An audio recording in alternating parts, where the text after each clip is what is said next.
কলেজের সামনে একটা ছেলেকে বেদম পিটাচ্ছে রাজ। সেই ছেলের একটাই দোষ, সে মাহিরাকে প্রপোজ করছে।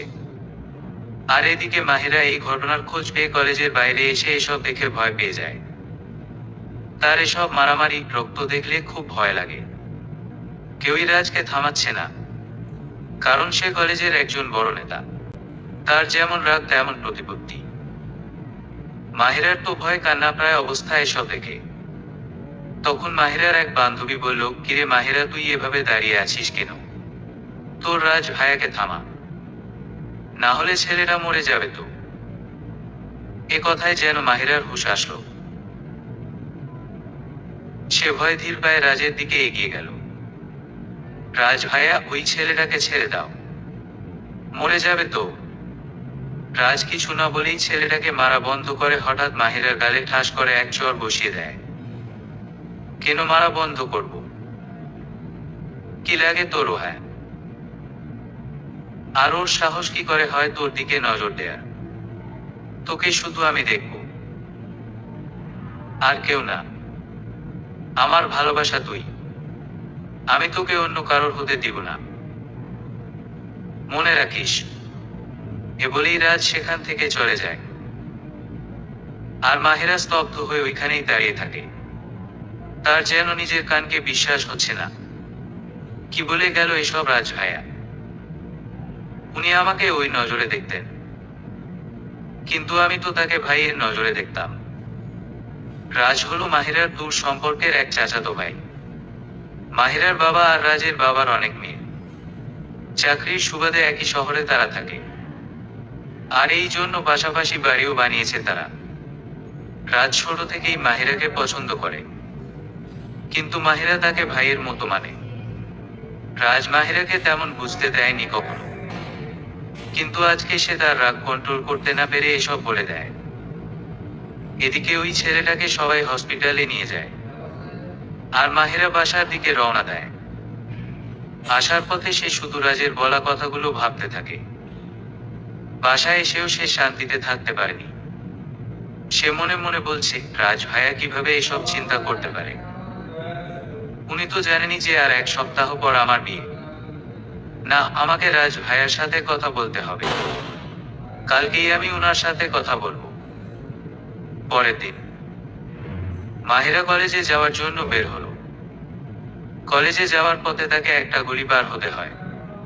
কিছু দূর যেতেই গলির ভেতর একটা গাড়ি আসে। সেটা ঠিক মাহিরার পাশে দাঁড়ায়, আর মাহিরাকে তুলে নিয়ে যায়। কিডন্যাপ আর কি।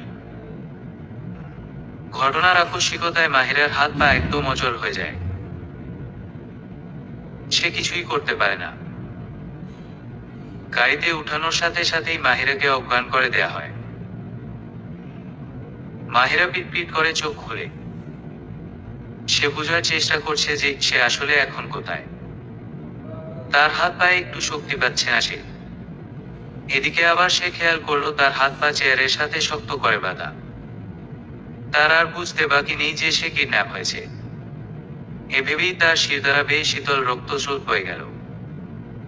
এর মধ্যে কেউ একজন এসে দরজা খুলে ভিতরে প্রবেশ করে।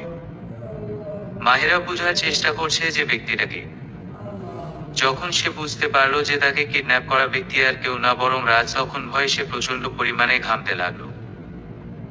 কিরে মাহিরা, তুই এত ভয় পাচ্ছিস কেন বলতো? আমি তো। রাজ ভাইয়া, তুমি আমাকে কিডন্যাপর কেন করেছো? তোর সাথে আমার কিছু কথা ছিল। তো এখানে এভাবে কেন এনেছো আমাকে? বাসায় তো কথা বলা যায়। এই কথা বাসায় বলা যায় না। মাহিরা, তুই জানিস আমি না তোকে ভালোবাসি, খুব খুব ভালোবাসি, সেই ছোট থেকে। কিন্তু তুই জানতি না। অবশ্য এখন তো জেনে গেছিস। চল না আমরা বিয়ে করে ফেলি। তুই আমার বউ হবি। আমি শুধু তোকে দেখবো, আর কেউ না। রাজ ভাইয়া, তুমি কি পাগল হয়ে গেছো? কি সব আজে বাজে কথা বলছো? আমি তোমাকে কখনোই ওই নজরে দেখিনি। আর আমার বিয়ে ঠিক হয়ে আছে, আর এক সপ্তাহ বাদে আমার বিয়ে। হুমরে, আমি তোর প্রেমে পাগল হয়ে গেছি। আর কি বললি তুই, বিয়ে ঠিক হয়ে গিয়েছে? হ্যাঁ, তোর বিয়ে ঠিক হয়ে আছে, কিন্তু বিয়ে তো হয়নি। চল না আমরা বিয়ে করে ফেলি। আমি তোকে অনেক সুখে রাখবো। এ মুহূর্তে রাজের আচরণ পুরোপুরি ভাবে একটা সাইকোর মতো লাগছে। ভাইয়া প্লিজ বোঝার চেষ্টা করো। আমি তোমাকে বিয়ে করতে পারবো না। বুঝছি তুই এভাবে মানবি না, কিন্তু এরপর যা হবে এর জন্য কিন্তু তুই দায়ী হবি, পরে আমাকে দোষ দিস না। রাজের মুখে এখন শয়তানি হাসি। এদিকে মাহিরা ভয়ে ঢোক গিলে বলল, কি করবে তুমি রাজ ভাইয়া? ওমা, তুই জানিস না আমি কি করতে চাচ্ছি। আচ্ছা ব্যাপার না, কি করতে চাচ্ছি আমি তা করলেই বুঝবি। এ বলেই রাজ মাহিরার দিকে ধীর পায়ে আগাতে থাকে। না রাজ ভাইয়া, প্লিজ এমন করো না, প্লিজ। বলেই মাহিরা ভয়ে চোখ বন্ধ করে ফেলে। সে বুঝতে পারছে ধীরে ধীরে সে জ্ঞান হারাচ্ছে। সে আল্লাহকে ডাকছে। এই অবস্থা থেকে আল্লাহই বাঁচাতে পারে তাকে। কিছুক্ষণ পর তার জ্ঞান ফিরল, কিন্তু শরীর দুর্বল থাকার কারণে সে চোখটুকু পর্যন্ত খুলতে পারছে না। সে শুধু শুনতে পারছে যে এখানে মারামারি হচ্ছে। কেউ কাউকে খুব মারছে আর বলছে, তোর সাহস কি করে হয় আমার জানের দিকে খারাপ নজর দেওয়ার? তুই কোন সাহসে এমন করতে যাচ্ছিলি? একবারও কি তোর রুহু কেঁপে ওঠেনি? আজকে তোকে আমি শেষই করে দিব। এটুকু শোনার পর মাহিরা আবারও জ্ঞান হারায়। আয়ান খান দেশের একজন সফল বিজনেসম্যান, অনেক নাম ডাক্তার। তার বাবা অসুস্থ হওয়ায় বিজনেসের দায়িত্ব তার উপর আসে বছর 2 আগে। এই 2 বছরে সে তার বাবার বিজনেসটাকে অনেক দূর এগিয়ে নিয়ে গিয়েছে। দেখতে সে বেশ হ্যান্ডসাম এবং স্টাইলিশ, কিন্তু বদমেজাজি। এজন্য অফিসের সবাই তাকে জমের মতো ভয় পায়। তার একটা বদ অভ্যাস, আর তা হলো সে মেয়েদের মন নিয়ে খেলতে ভালোবাসে। এতে সে মনে এক ধরনের শান্তি অনুভব করে। আয়ান, মিস প্রিয়া, আপনি আমার অনুমতি ছাড়া এই ক্লায়েন্টের সাথে মিটিং কেন রেখেছেন? প্রিয়াশ্বরী স্যার, আপনি কালকে ওই ফরেন ক্লায়েন্টের সাথে মিটিংয়ে ছিলেন দেখে আপনাকে ডিস্টার্ব করিনি। আয়ান, আপনি আমাকে একবার ফোন দিয়ে জিজ্ঞাসা করলেন না কেন? আমি যতই বিজি হই না কেন, এসব বিষয়ে আমাকে জিজ্ঞাসা করা ছাড়া কেন ডিসিশন নিলেন? আপনি কি এখানকার বস? খুব রেগে। রিওনা, না স্যার, আর কখনো এমন হবে না। এবারের মতো মাফ করে দিন স্যার। আয়ান, আমার মাথা এখন প্রচন্ড গরম হয়ে আছে। আপনি একটু পরে আসেন। হাতের মুঠ শক্ত করে আছে যাতে রাগটা কমানো যায়। রিয়া, জি জি স্যার। এ বলেই রিয়া বের হয়ে গেল। বের হতে হতে মনে মনে বলছে, কোন খারাপ দিনে যে আমি এখানে জব করতে এসেছিলাম আল্লাহই জানে। আর আসলাম তো আসলাম এই রাগচ্ছার বিয়ে হয়ে। সবসময় নাকে ডগায় রাগ নিয়ে চলে। উফ, আমার জীবনটাই তেনা তেনা করে দিল। এর যে বউ হবে তার কপালে সেই দুঃখ আছে। ওইদিকে আয়ান এক গ্লাস পানি খেলো মাথাটা ঠান্ডা করার জন্য। তখন আবার আয়ানের আম্মু ফোন দিল। আয়ান, এখন ফোন দিয়েছ কেন আম্মু? সে নিজেকে যথাসম্ভব শান্ত রেখে কথা বলার চেষ্টা করছে, কারণ সে তার আম্মুর সাথে কখনো উচ্চ আওয়াজে কথা বলেনি। সব কথা মেনে চলেছে। আয়ানের আম্মু, শোন বাবা, আজকে না আমার বান্ধবী ফোন দিয়েছিল। ওর মেয়ের আর 1 সপ্তাহ পর বিয়ে। আমাদের দাওয়াত দিয়েছে। আয়ান, আম্মু প্লিজ, এসব বিয়ে শাদিতে আমি যেতে পারবো না। আর এমনি আমি এখন অনেক বিজি। এসব উল্টাপাল্টা জায়গায় যাওয়ার বিন্দুমাত্র ইচ্ছা নেই আমার। তুমি যেও। আয়ানের আম্মু, কিন্তু বাবা দাওয়াত দিয়ে। এ বলেই আয়ান ফোন কেটে দেয়। আর এদিকে মাহিরার জ্ঞান ফিরলে সে নিজেকে হসপিটালে আবিষ্কার করে। সে পাশে তাকিয়ে দেখে যে তার আম্মু বসে কাঁদছে আর ওর আব্বু নীরবে ওর দিকে চেয়ে আছে। এদিকে আবার সে তার বান্ধবী সীমাকে দেখে। মাহিরার চোখে মুখে এখন হাজারো প্রশ্ন। সেটা মনে হয় সীমা বুঝতে পেরেছে। সে বলল, চিন্তা করিস না, তুই আল্লাহর রহমতে ঠিক আছিস। কেউ তোর কিছুই করতে পারেনি। কিন্তু আমি এখানে পৌঁছালাম কিভাবে? সকালে যখন তুই কলেজে আসিসনি তখন আমি একটু টেনশনেই ছিলাম, কারণ তুই খুব দরকার ছাড়া কখনো কলেজ বাদ দিসনি। আর দিলেও আমাকে বলে রাখতি। কিন্তু আজকে যখন তুই আমাকে ফোনও দিসনি তখন আমি আন্টিকে ফোন দেই। জানতে পারি যে তুই বাসায় নেই। এরপর তো আমি ভয়ে ঘামতে থাকি। তোর কি হলো এই টেনশনে? আমরা তোকে অনেক খুঁজছিলাম। পরে একটা আননোন নাম্বার থেকে ফোন আসে। উনি বলল যে তুই বলে রাজ ভাইয়াদের গোডাউনে। রাজ ভাইয়া তোকে কিডন্যাপার করেছে জানালেন উনি। তারপর আমি আঙ্কেলকে নিয়ে পুলিশ সহ সেখানে যাই। গিয়ে দেখলাম যে তুই অজ্ঞান হয়ে আছিস, আর রাজ ভাইয়া রক্তাক্ত অবস্থায় পড়ে আছে। পরে তোদের দুইজনকে হসপিটালে নিয়ে আসা হয়। রাজ ভাইয়া সুস্থ হলে পুলিশ অ্যারেস্ট করবে। এসব শুনে মাহিরা কান্না করে দিল। তার শুধু ওই খারাপ মুহূর্তের কথা পড়ছে। সে এখন এক প্রকার শকে আছে। সে কোনো জানি ভালোভাবে কথা বলতে পারছে না। একদিন পর মাহিরাকে হসপিটাল থেকে ডিসচার্জ করে দেয় ডক্টররা। কিন্তু রাজ এখনো হসপিটালে আছে। এদিকে মাহিরাকে নিয়ে বাসার উদ্দেশ্যে রওনা দেয় তার আব্বু আম্মু। কিন্তু আসার পথে সে প্রতিবেশীদের কাছে নানা রকম কথা শুনে। এই মেয়ে এমন ছিল জানতাম না। ছি, আরে মেয়ে কেমন দেখো দেখি, পরিবারের কথাও চিন্তা করেনি একবারও।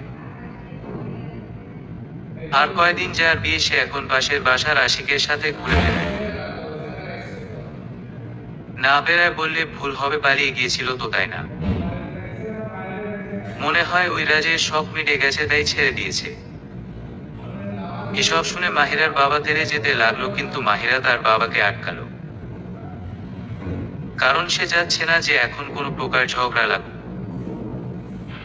আর এদেরকে হাজার বলেও লাভ নেই। এদের বলার কথা এরা বলবে। এ ধরনের মানুষ সমাজে মেয়েদের বাঁচা মুশকিল করে দেয়। মেয়েদের একটু থেকে একটু ভুলেরা অনেক বড় বানায় নেয়। মাহিরা চুপচাপ তার রুমে বসে আছে।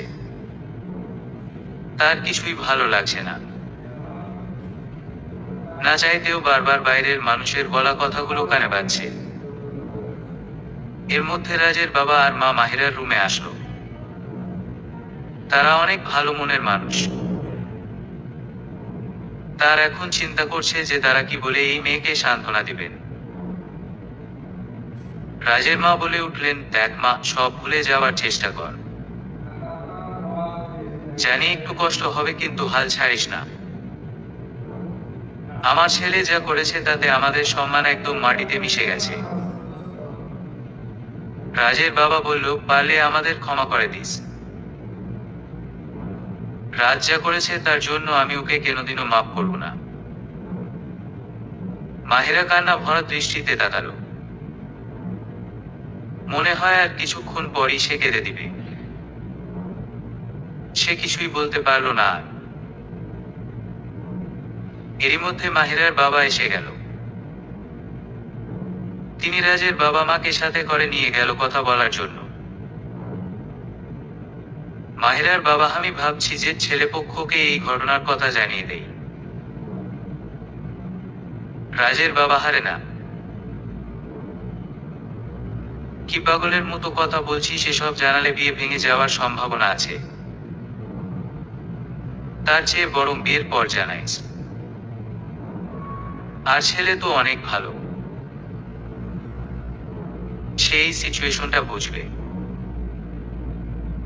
আর আমাদের মাহিরা তো পবিত্র আছে, তাই কোনো সমস্যা নেই। মাহিরার বাবা, তুমটা ঠিক বলেছিস, ছেলে বুঝবে এমন অবস্থা। আমাদের এখন বরং বিয়ের সব দেখা উচিত। আর মাহিরার আম্মু আর তোর বউ মাহিরার পাশেই থাকুক। এই দুইজনের সংস্পর্শে মাহিরা ঠিক হয়ে যাবে ইনশাল্লাহ। আজ মাহিরার বিয়ে।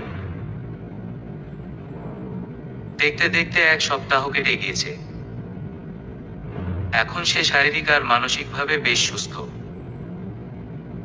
সবই সম্ভব হয়েছে তার আম্মু আর চাচির জন্য, মানে রাজের আম্মুর জন্য। এই দুজন মানুষ শত ব্যস্ততার মধ্যেও মাহিরাকে সময় দিয়েছে। আবার এর মধ্যে আরিফের সাথেও কথা হয়েছে তার। অবশ্য আরিফ এ বিষয়ে কিছুই জানে না। আরিফ হলো মাহিরার হবু বর। এই 1 সপ্তাহ মাহিরা বাসা থেকে বের হয়নি, কারণ আশেপাশের মানুষের কটু কথা সে সহ্য করতে পারত না। যদিও সব কথা হতো বানোয়াট।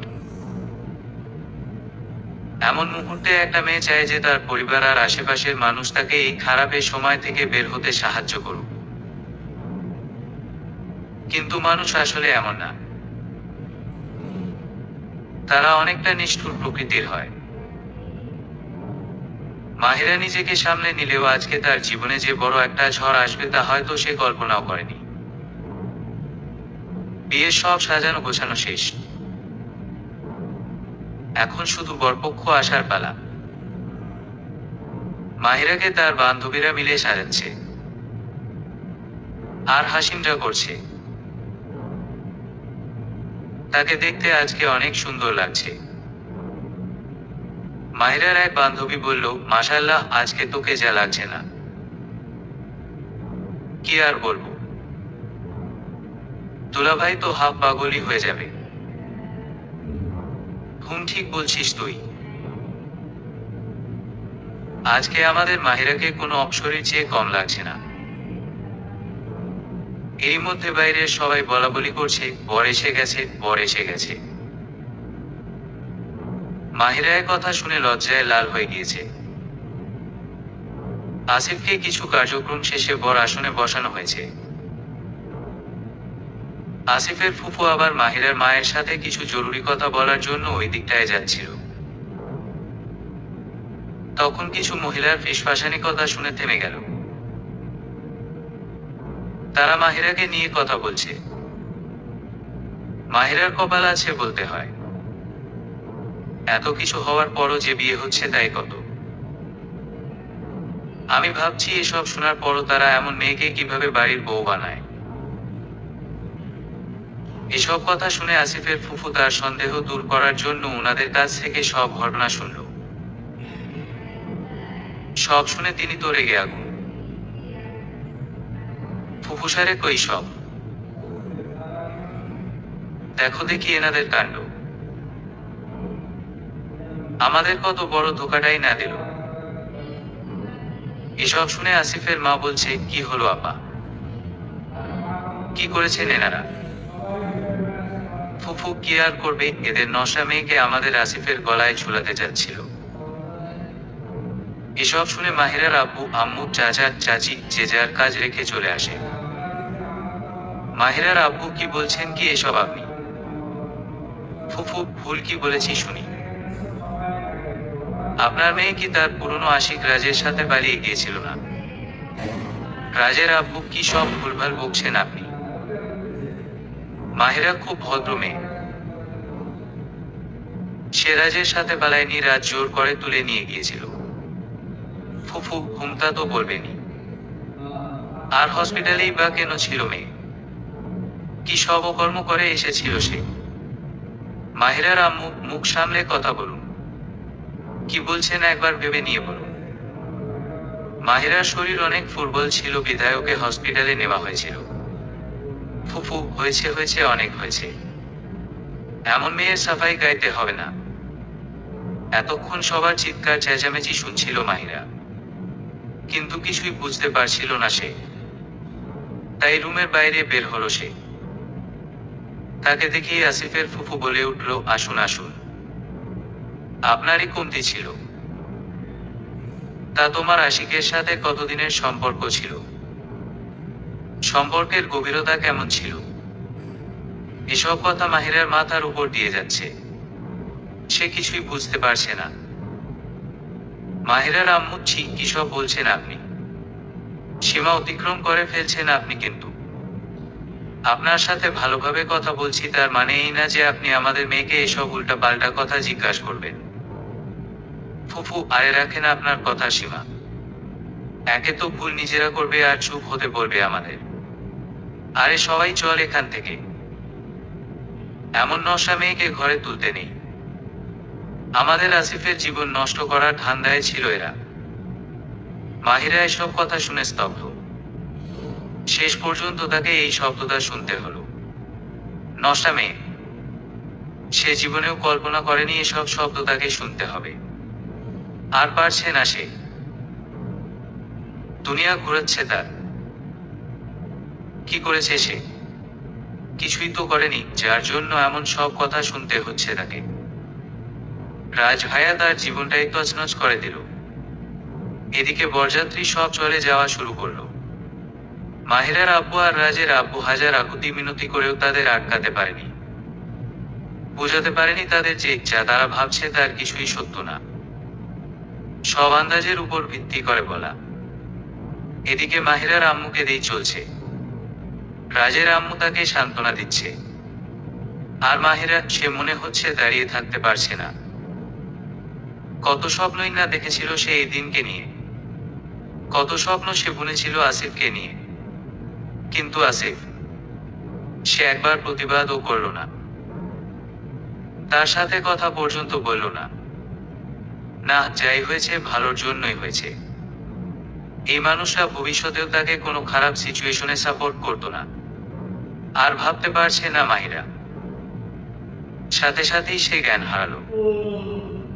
চোখ খুলে সে দেখলো তার আশেপাশে তার কাছের মানুষ আর বান্ধবী ছাড়া আর কেউ নেই।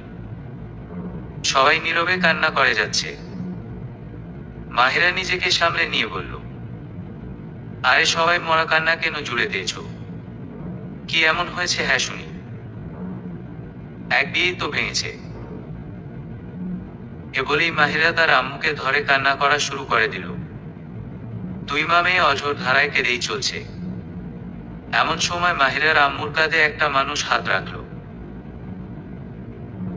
মাহিরার আম্মু কান্না বন্ধ করে পিছে তাকিয়ে সেই ব্যক্তিটাকে দেখে আরেক দফা কেঁদে দিল। মাহিরা বুঝতে পারছে না যে কেউ নেই। মাহিরার আম্মু, দেখ না পাখি, কি হয়ে গেল আমার মেয়ের সাথে? এমনটা কেন হলো? কোনো ভুল তো করেনি সে তাহলে? এখন কি বিয়ে করবে আমার মেয়েকে? অজানা ব্যক্তি, কোনো চিন্তা করিস না, সব ঠিক হয়ে যাবে। আমি আমার ছেলে আয়নের জন্য তোর মেয়ের হাত চাচ্ছি। এই পরিটাকে আমার বাড়ির বউ করে নিতে চাই। হ্যাঁ, সেই ব্যক্তিটা আয়নের আম্মু। আয়নের আম্মুর এ কথা শুনে সবাই চরম অবাক। তারা কেউ এটা ভাবতেও পারেনি। মাহিরার আম্মু জিজ্ঞাসু দৃষ্টিতে আয়নের আম্মুর দিকে তাকায়। এ দেখে আয়নের আম্মু বলে, আমি সব শুনে এসেছি, সব জেনেই এই ডিসিশন নিয়েছি। আর আমি জানি তোর মেয়ে কখনো খারাপ কিছু করবে না। তাই আর দেরি না করে সব রেডি করাবার। মাহিরাকে আবারও সাজিয়ে দে। আর আমি আয়নকে ফ্যান করি। মাহিরার আম্মু মাহিরার বান্ধবীদের ওকে সাজানোর জন্য বলে গেল। আর এদিকে আয়নের আম্মু আয়নকে ফোন দিচ্ছে। আয়ন কিছুক্ষণ পর ফোন রিসিভ করলো। আয়ন, কি হয়েছে আম্মু? এখন কেন ফোন দিয়েছো? আমি একটা মিটিংয়ে আছি। আয়নের আম্মু, রাখো তোর মিটিং, খুব জরুরি একটা কাজ আছে। এখনই এই ঠিকানায় চলে আয়। তারপর তিনি ঠিকানা বললেন। আয়ন, কিন্তু আম্মু? আয়নের আম্মু, কোনে কিন্তু না, তাড়াতাড়ি রওনা দে। আয়ন, আচ্ছা। আধ ঘন্টার মধ্যে আয়ান মাহিরাদের বাড়িতে পৌঁছালো। বিয়ে বাড়ি দেখে সে মনে মনে বলছে, এখানে আবার এত ইম্পর্ট্যান্ট কি কাজ আছে। কিছুক্ষণ সে তার মাকে খুঁজল। তার মাকে দেখতে পেয়েই সে প্রশ্ন করে বসলো, এখানে এত কিসের কাজ যে আমার মিটিং বাদ দিয়ে আসতে বললে? তার আম্মু সোজা জবাব দিয়ে দিল, এ বাড়ির মেয়েকে তোর বিয়ে করতে হবে। এ শুনে আয়ান মিনে হয় আকাশ থেকে পড়ল। কি বলছো এসব আম্মু? পাগল হয়ে গেলে নাকি? না, আমি ঠিক আছি। আমি আর কোনো কথা শুনবে না। তুই বিয়ে করবি মানে করবি। এরপর আয়ানকে আর কিছু না বলার সুযোগ না দিয়ে তার আম্মু সেখান থেকে চলে আসে। এদিকে আয়ান নিজের রাগ কন্ট্রোল করতে না পেরে পাশে থাকা চেয়ারে সজোরে লাথি দিল। শেষে কিনা আম্মু আমাকে কোথাকার কোন মেয়ের সাথে বিয়ে দিয়ে দিচ্ছে। আমার মনের কথা একবার জানারও ট্রাই করলো না আম্মু। এরপর আর কি, বিয়েটা হয়ে যায়। আয়ান কবুল বলার সময় প্রচুর রেগেছিল। কবুল বলতে গিয়ে রগে তার হাত পা কাঁপছিল। বিয়ের পর বা আগে সে নিজের রাগের জন্য মাহিরার চেহারা পর্যন্ত দেখেনি। আর মাহিরা তো লোকজনের জন্য আয়ানের চেহারাটুকু দেখেনি। বিদায়ের মুহূর্তে মাহিরার সে কি কান্না! মাহিরার কান্না দেখে আয়ানের আম্মু পর্যন্ত কেঁদে দিয়েছে। আর আয়ান তার তো ইচ্ছা করছে মাহিরাকে ধরে ঠাস করে একটা চড় বসাতে। এত কান্নার কি হলো সে বুঝতে পারছে না। এমনিতে তার লাইফটা তো এই মেয়েটা নষ্ট করে দিল। মাহিরা গাড়িতে উঠে খেয়ালে ডুবে আছে। সে ভাবছে কেমন এক পরিস্থিতিতে বিয়েটা হলো। এই লোকটা কি তাকে স্ত্রী হিসেবে আদৌ মানবে? কি হবে এই বিয়ের ভবিষ্যৎ? কোন এক অজানা ভবিষ্যতের দিকে সে পা বাড়াচ্ছে। আল্লাহই জানেন সব। মাহিরা তার বান্ধবীদের কাছে শুনেছিল যে বাসর ঘরে নাকি স্বামী তার স্ত্রীকে উপহার স্বরূপ কিছু দেয়, কিন্তু এমন অপমানজনক কিছু যে দিবে তা ভাবতেও পারেনি। এটা ঠিক যে বিয়ে স্বাভাবিক পরিস্থিতিতে হয়নি। আর আয়ানকে মন থেকে স্বামী মানতে তার বেশ কিছুদিন লাগবে। কিন্তু সে তো কোনো উপহার চায়নি। তাহলে দিল কেন? এত অপমানই বা করলো কেন? এসব ভাবছে আর কান্না করছে মাহিরা। আফসোস তাকে সান্ত্বনা দেওয়ার মতো কেউ নেই। এ বাড়িতে সম্পূর্ণ একা সে। তার মনে হচ্ছে হয়তো এই দুনিয়ায় সে একা। কেউ নেই তার সাথে কথা বলার জন্য। গলা ছেড়ে কাঁদতে ইচ্ছা করছে তার। ইচ্ছা করছে এ বাড়ি ছেড়ে দূরে কোথায় পালিয়ে যায় সে। কিন্তু কিছুই সম্ভব না তার জন্য। এ কথাগুলো ভেবে তার কান্নার গতি যেন আরো বেড়ে গেল। এ কান্না কেউ শুনছে না, কারণ তার স্বামী নামক ব্যক্তিটি তাকে নিজের রুম থেকে বের করে গেস্ট রুমে থাকতে বলেছে কিছুক্ষণ আগে। আয়ানদের গাড়ি বাড়ির গেটে ঢোকার সাথে সাথে মাহিরা দেখতে পায় যে মস্ত বড় একটা বাড়ি। একদম সিরিয়ালে যেমনটি দেখা যায় তেমন। বাড়িতে ঢুকার কিছুক্ষণ পর আয়ানের আম্মু মাহিরাকে আয়ানের রুমে দিয়ে আসে। মাহিরার খুব ভয় লাগছে। এভাবে সম্পূর্ণ অচেনা একটা মানুষের সাথে সে একই রুমে কিভাবে থাকবে? আসিফ তো তাও কিছুদিনের হলেও পরিচিত ছিল, কিন্তু এই লোকটা, যার চেহারা পর্যন্ত সে দেখতে পারেনি, শুধু জানার মতো নামটাই জানে সে।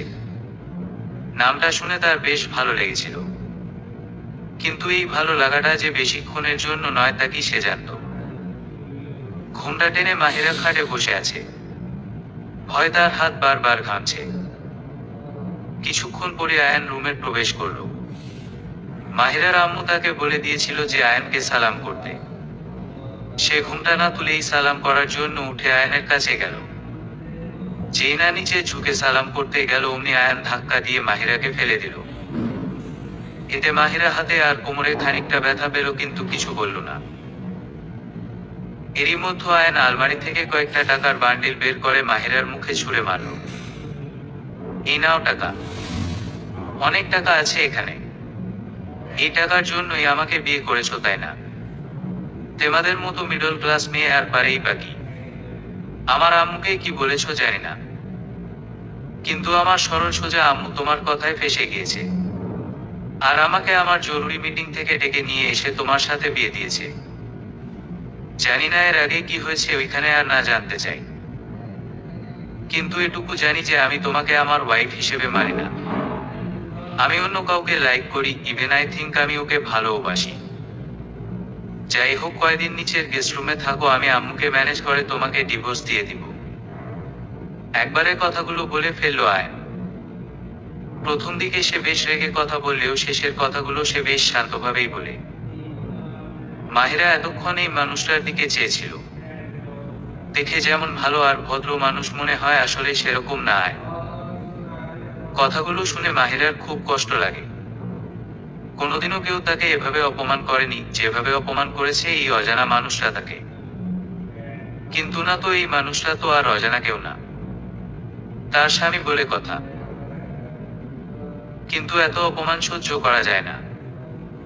এর একটু জবাব না দেওয়া পর্যন্ত তার মনে শান্তি আসবে না। তাই মাহিরা বলেই ফেলল, দেখুন, আমি ক্লিয়ার কিছু কথা বলে দেই। আমি আপনার মাকে চিনি না, জানি না, আজকেই প্রথম দেখলাম। আর আজকে আমার সাথে কি হয়েছে তা আপনি জানতে চাননি, তাই তো? তাহলে আমি বলছিও না। আর আমার মুখে যে টাকা ছুঁড়ে মারলেন আপনি, আর বললেন এই টাকার জন্য আপনাকে বিয়ে করেছি, এটা সম্পূর্ণ আপনার ভুল ধারণা। আমার আব্বু যথেষ্ট টাকা আছে। আর ডিভোর্সের কথা, এটা সময় আসলে দেখা যাবে। এটুকু বলেই মাহিরা সোফার পাশে থেকে তার লাগেজ নিয়ে নিচে চলে আসলো। আর আয়ান, সে তো রেগে আগুন। কি মনে করে এ মেয়ে নিজেকে? আমার মুখের উপরে এতগুলো কথা বলে গেল, যেখানে মেয়েরা আমার জন্য পাগল, আর সেখানে কিনা এই মেয়ে। চেহারা তো দেখতে পারিনি, কিন্তু নিশ্চয় দেখতে খুব দেমাগী আর অহংকারী হবে। I just hate this girl, just hate her. Mahira নিচে নেমে গেস্ট রুম খুঁজতে থাকে।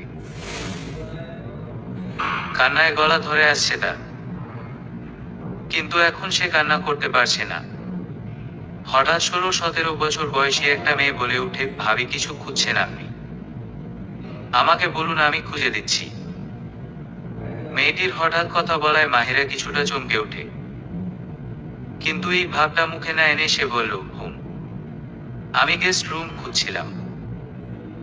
তার কথায় মেয়েটা বেশ অবাক হলো। কেন ভাবি, কোনো সমস্যা? এ কথায় মেহিক বেশ ইতস্তত বোধ করল। তার সামনে থাকা মেয়েটা এই অবস্থা বুঝতে পেরে বলল, আচ্ছা ভাবি, চলুন, আমি পৌঁছে দিচ্ছি। এ বলে মেয়েটি একটা রুমের দরজা খুলে মাহিরাকে বলে যে এটি গেস্ট রুম। মাহিরা কিছুক্ষণ পর মেয়েটিকে জিজ্ঞাসা করে যে সে কে। মেয়েটি বলে যে, ভাবি, আমি এ বাড়িতে কাজ করি, আমার নাম রিনি। আপনার কোনো প্রয়োজন হলে আমাকে ডাকবেন। আরে কথায় কথায় তো জিজ্ঞাসাই করা হয়নি আপনার এখন কিছু লাগবে নাকি? মাহিরা বলল, না, এখন কিছুই লাগবে না। আচ্ছা ভাবি, আমি তাহলে আসি। আচ্ছা। রিনি যাওয়ার পর মাহিরা চিন্তা করতে থাকে, রিনি কাজের মেয়ে হওয়া সত্ত্বেও কি সুন্দর করে কথা বলে। তার সাথে কথা বলে সে কিছুক্ষণ হলেও তার কষ্টটা ভুলেছিল। কিন্তু এখন হঠাৎ করে মনে পড়ে গেল কিছুক্ষণ আগের সবকিছু। বর্তমানে মাহিরাকে দিয়েই চলছে।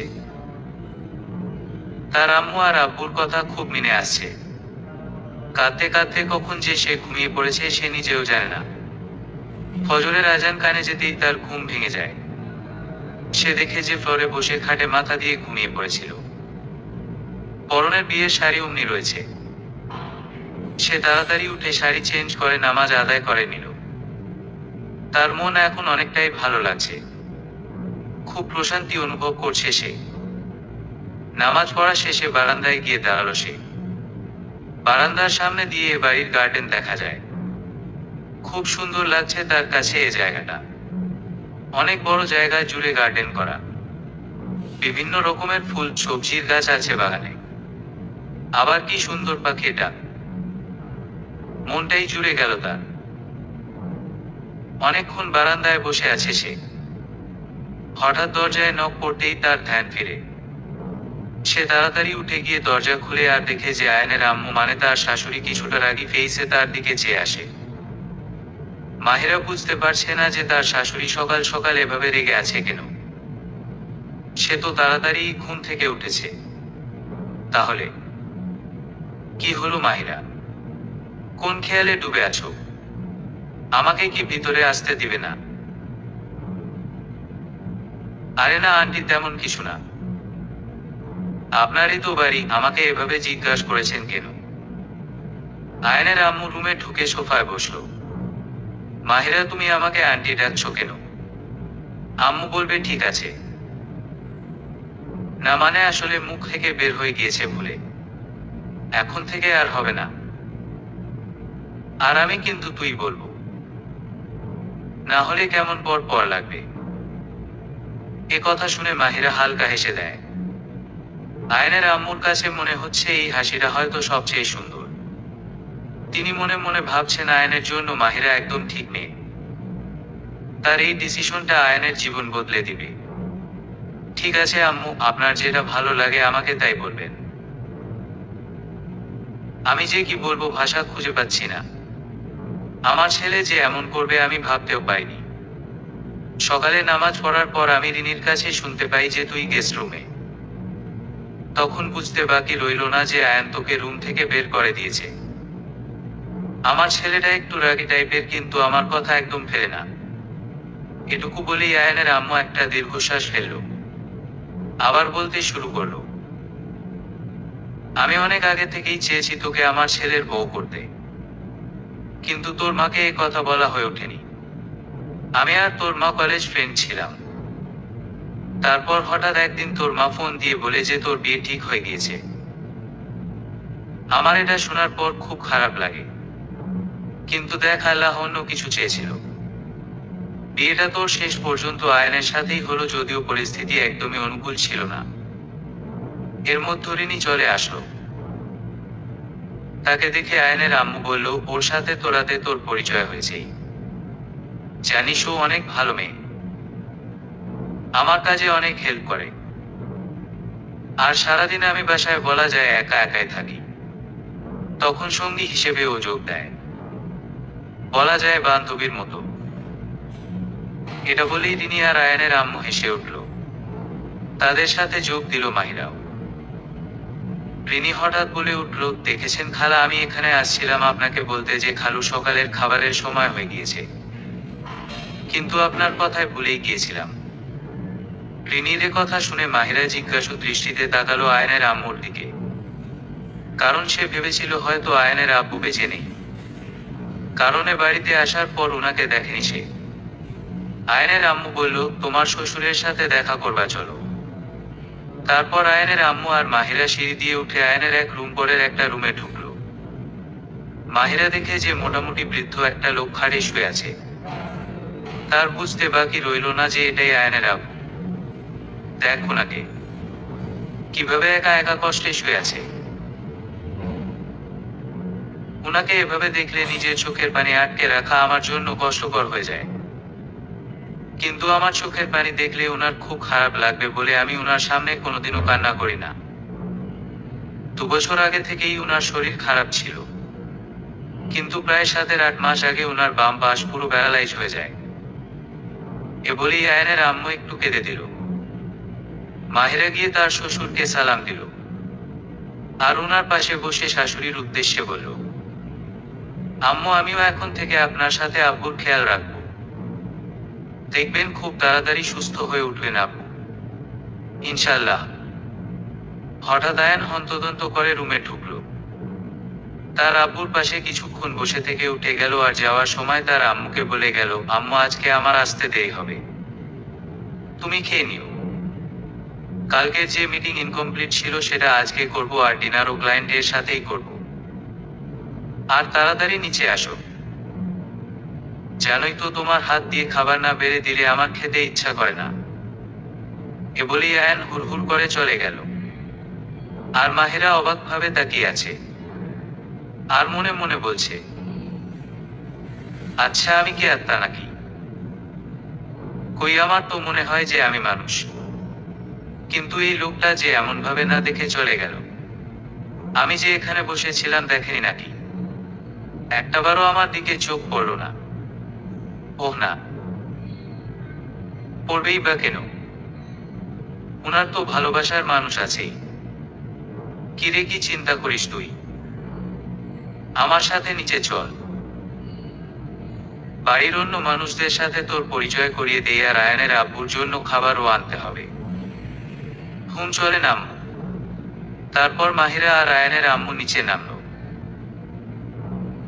নিচে নেমে দুজনই সোজা কিচেনে গেল। আর এদিকে আয়ান বসে বসে পেপার পড়ছে। আজকে যে বাড়িতে নতুন কেউ একজন আছে, এতে তার কোনো ভ্রুক্ষেপই নেই। সে তো নিজের কাজে ব্যস্ত।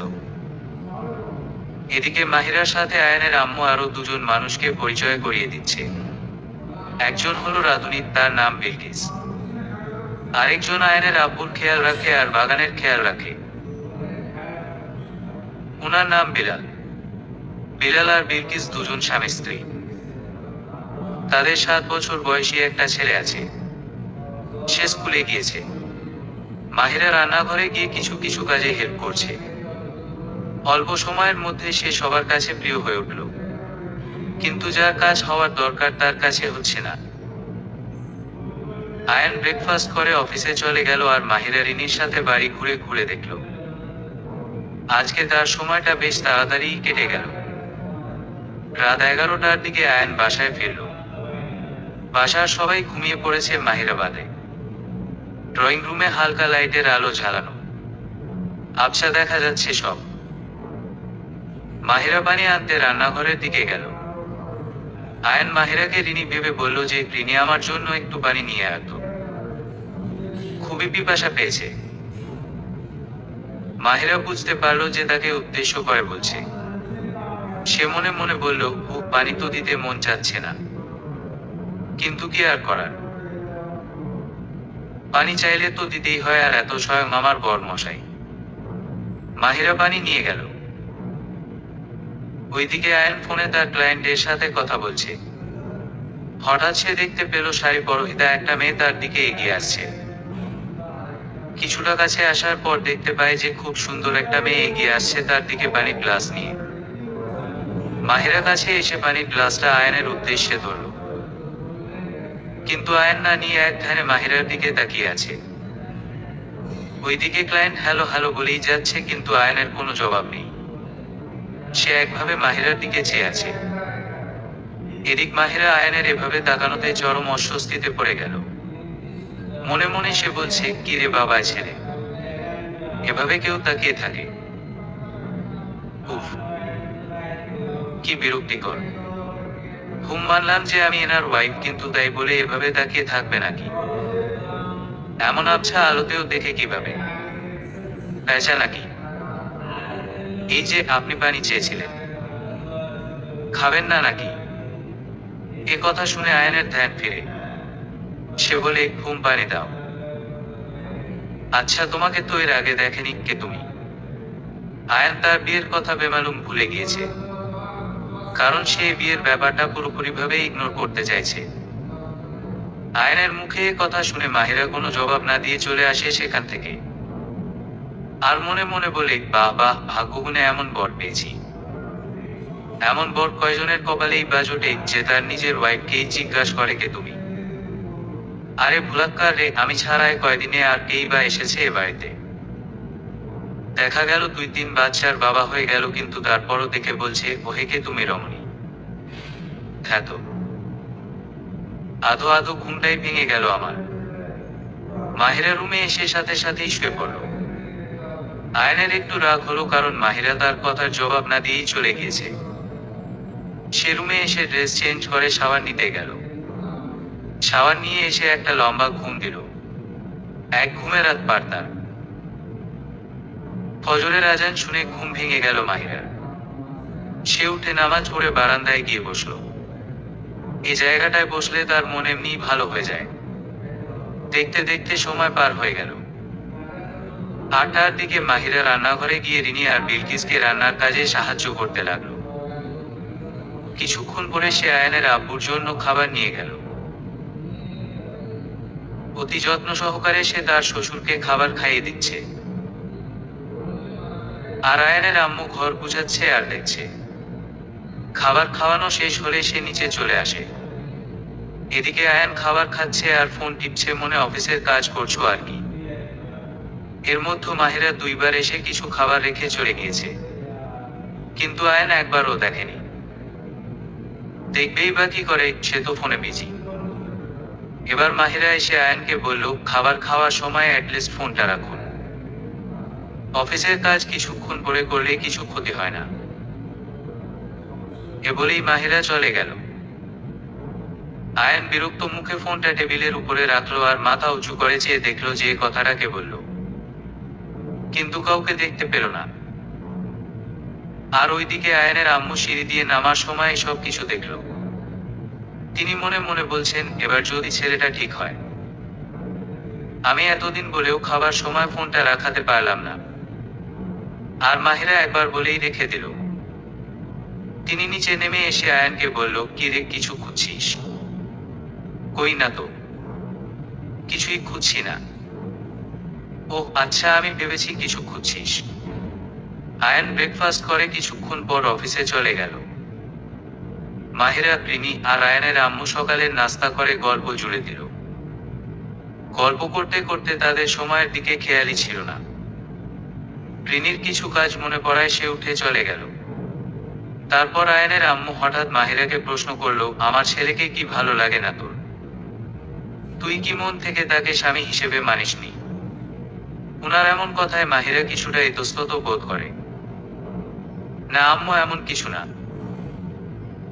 উনাকে আমার ভালো লাগে, কিন্তু উনার তো আমাকে ভালো লাগে না। দেখ মাহিরা, আমার ছেলেটা অনেক ভালো, যদিও একটু রাগী আর জেদি টাইপের, কিন্তু তোর ভালোবাসা ওকে ঠিক করে দিবে। আর আমার মনে হয় ও তোকে অনেক ভালোবাসবে। মাহিরা তাচ্ছিল্যে সুরে বলে, আর ভালোবাসা আম্মু, যে আমাকে এখন পর্যন্ত দেখেনি। আবার বিয়ের দিনই রুম থেকে বের করে দিয়েছে। আমি জানি ও হয়তো এখন একটু রেগে আছে, কিন্তু এর রাগ বেশি দিন থাকবে না। আর দেখ, বিয়ের সম্পর্কে স্বামী স্ত্রী দুজনের একজনকে একটু কম্প্রোমাইজ করতেই হয়। কিন্তু এটা না যে সবসময় স্ত্রীকেই কম্প্রোমাইজ করতে হবে। কিছু ক্ষেত্রে তাকে একটু মানিয়ে নিতে হয়। তোদের সম্পর্কে না হয় তুই আগে কম্প্রোমাইজ কর। আর স্বামী তো তোরই, তাই তোর ভালোবাসায় ওকে জড়িয়ে ফেলা তোরই দায়িত্ব। সবই মানলাম আম্মু, কিন্তু উনি কি আমায় আদৌ ভালোবাসবে? আমার মন বলছে ও তোকে অনেক ভালোবাসবে। দেখ, আমি চাই যে তোরা সুখী দম্পতি হও। এজন্য তোকে একটু তো কষ্ট করতেই হবে। হ্যাঁ আম্মু, আমিও চাই আমাদের হ্যাপি ফ্যামিলি হোক। আর আমি আমার তরফ থেকে যথেষ্ট চেষ্টা করব। ইনশাআল্লাহ পারবো আমি। আমি জানি তুই পারবি। এ বলেই আয়ানের আম্মু মাহিরার কপালে আলতো করে চুমু দিয়ে চলে যায়। মাহিরা বসে বসে ভাবছে কি করে তারা আয়ানের সম্পর্ক ঠিক করা যায়। আজকে মাহিরা আয়ানকে সারপ্রাইজ দিবে। সে ভেবেছে আয়ানের সাথে আজকে ক্যান্ডেল লাইট ডিনার করবে। সব আইডিয়া অবশ্য রিনি। সিরিয়াল দেখে দেখে এসব শিখেছে সে। আর মাহিরার কাছেও ভালো লাগে আইডিয়াটা। সে আয়ানের আম্মুর কাছে আয়ানের সব পছন্দের খাবার জেনে নিল। এরপর নিজ হাতে সব বানালো। এবার রুম সাজানোর পালা। মাহিরা লাল সাদা বেলুন দিয়ে খুব সুন্দর করে রুমটা সাজালো, সাথে আর্টিফিশিয়াল ফুল দিয়েও সাজালো। মাহিরার নিজের কাছেই এই রুমটা অনেক সুন্দর লাগছে। রুম সাজাতে সাজাতে মাহিরা দেখলো টেবিলের উপরে একটা ডায়েরি রাখা। ডায়েরিটা কেন যেন তাকে খুব আকর্ষণ করছে। তার এই ডায়েরিটা পড়ার খুব ইচ্ছা জাগলো, কিন্তু সে তার মনকে বোঝাচ্ছে যে অন্যজনের ডায়েরি পড়া উচিত না। কিন্তু আবার নিজেই নিজেকে বোঝাচ্ছে যে এটা তো তার বরেরই ডায়েরি, পড়লে সমস্যা কোথায়। এভাবে দোটানায় পড়ে সে কিছুক্ষণ পর ডায়েরিটা খুলল। মাঝের এক পেজ সে খুলল।